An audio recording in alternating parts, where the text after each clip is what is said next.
ஈசன் புகழ் பேசிடவே நான் பிறந்தேனோ, அதை பாசவினை சாரத்திலே ஏன் மறந்தேனோ.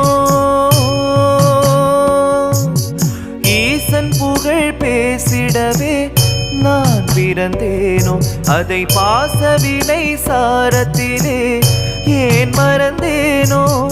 ஆசைகளை வேஷங்களை நான் விடுவேனோ, அந்த மாசகன்ற சோதியனை சேர்ந்திடுவேனோ.